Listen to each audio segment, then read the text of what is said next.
ഇന്നത്തേത് നല്ല ക്രിസ്പി ആയിട്ടുള്ള ഒരു സ്നാക്സിൻ്റെ റെസിപ്പി ആയിട്ടാണ് വന്നിട്ടുള്ളത്. നമ്മുടെ കയ്യിൽ എപ്പോഴുമുള്ള ചേരുവകൾ മാത്രം മതി ഇത് ഉണ്ടാക്കിയിട്ടെടുക്കാൻ. വളരെ സിമ്പിളാണ്. അപ്പോൾ നമുക്ക് വീട്ടിലേക്ക് പോവാം. അപ്പോൾ അതിന് വേണ്ടിയിട്ട് ഞാൻ 1/2 കപ്പ് റവ ഇതുപോലെ മിക്സിയുടെ ചെറിയ ജാറിലേക്ക് ഇട്ടുകൊടുക്കുന്നുണ്ട്. എന്നിട്ട് നമുക്ക് ഇതൊന്ന് പൊടിച്ചെടുക്കാം.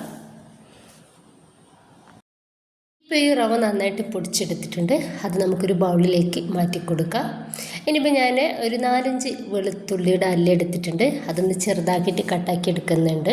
ഇനിയിപ്പോൾ ഒരു പാനിലോട്ട് ഞാനിതാ 2.5 ടേബിൾ സ്പൂൺ വെളിച്ചെണ്ണ ഒഴിച്ചെടുക്കുന്നുണ്ട്. അതിലേക്ക് നമ്മൾ ചെറുതായിട്ട് അരിഞ്ഞെടുത്തിട്ടുള്ള ആ ഒരു വെളുത്തുള്ളി ഇട്ടുകൊടുക്കുക. വെളുത്തുള്ളി ചെറുതായിട്ടൊന്ന് മൂത്ത് വന്നാൽ ഇതിലോട്ട് 1/2 ടീസ്പൂൺ ഉപ്പും 1 ടീസ്പൂൺ ചില്ലി ഫ്ലേക്സ് കൂടി ചേർക്കാം. എന്നിട്ട് ഇതിലേക്ക് 1/2 കപ്പ് വെള്ളമൂടി ഒഴിച്ചെടുക്കാവുന്നതാണ്.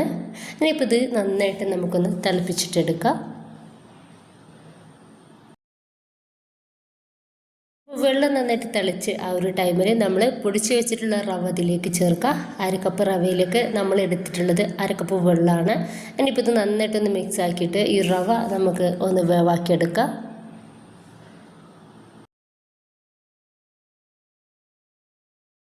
റവ നന്നായിട്ട് വേവായ സമയത്ത് ഞാൻ 2 ചെറിയ ഉരുളക്കിഴങ്ങ് ഒന്ന് പുഴുങ്ങി എടുത്തിട്ടുണ്ട്. അത് നമുക്ക് ഇതിലേക്ക് ഇട്ടുകൊടുക്കാം.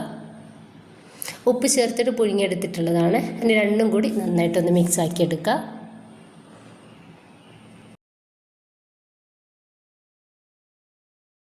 അതിനുശേഷം കുറച്ച് മല്ലിയുടെ ഇല ചെറുതായിട്ട് അരിഞ്ഞത് അതിലേക്ക് ഇട്ടുകൊടുക്കുന്നുണ്ട്. ഒന്നുകൂടി നന്നായിട്ടൊന്ന് മിക്സ് ആക്കി കൊടുക്കാം.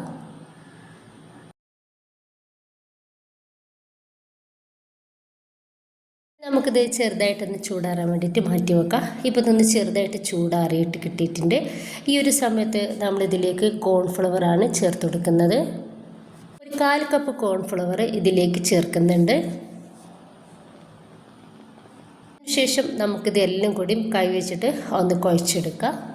ഒരു 1-2 മിനിറ്റ് ഒന്ന് കുഴച്ചെടുത്താൽ മതി.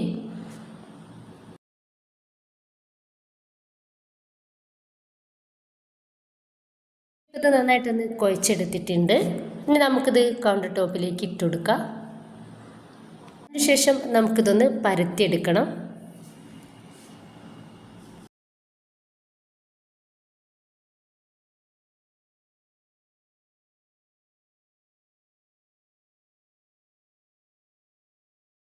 ഈ രീതിയിൽ ഞാനൊന്ന് പരത്തിയെടുത്തിട്ടുണ്ട്. ചെറുതായിട്ടൊരു കട്ടി മതി കേട്ടോ. ഇനിയിപ്പോൾ ഇതുപോലെ ഒരു ഗ്ലാസ് എടുത്തിട്ട് നമുക്കിതുപോലെ ഒന്ന് കട്ട് ചെയ്തെടുക്കാം. അപ്പോൾ ഇതാ ഈ ഒരു രീതിയിൽ ഞാനൊന്ന് കട്ട് ചെയ്തെടുത്തിട്ടുണ്ട്. നമ്മൾ കട്ട് ചെയ്തെടുത്തിട്ടുള്ള അതിനായിട്ടും ചെറുതായിട്ടുള്ള ഒരു ഗ്ലാസ്സോ മൂടി എടുക്കുക. എന്നിട്ട് ഇതുപോലെ ഒന്ന് കട്ട് ചെയ്തെടുക്കുക. ഞാനിപ്പോൾ എടുത്തിട്ടുള്ളത് നോസിലാണ്. അപ്പോൾ ഇതാ ഇതുപോലെ ഒന്ന് എല്ലാതും ഒന്ന് റെഡിയാക്കി എടുക്കുന്നുണ്ട്. ഇനിയിപ്പോൾ ബാക്കി വന്നിട്ടുള്ള ആ ഒരു മാവ് മൊത്തത്തിലായിട്ട് നമുക്കൊന്ന് എടുത്തൊഴിവാക്കി കൊടുക്കാം.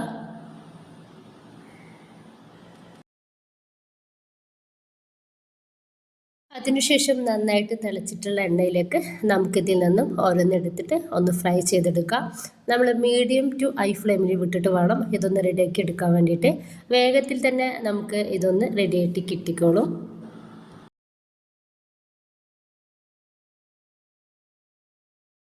ഇത് റെഡി ആയിട്ടുണ്ട്. നമുക്കിത് പാനിൽ നിന്നും ഒന്ന് എടുത്ത് മാറ്റാം.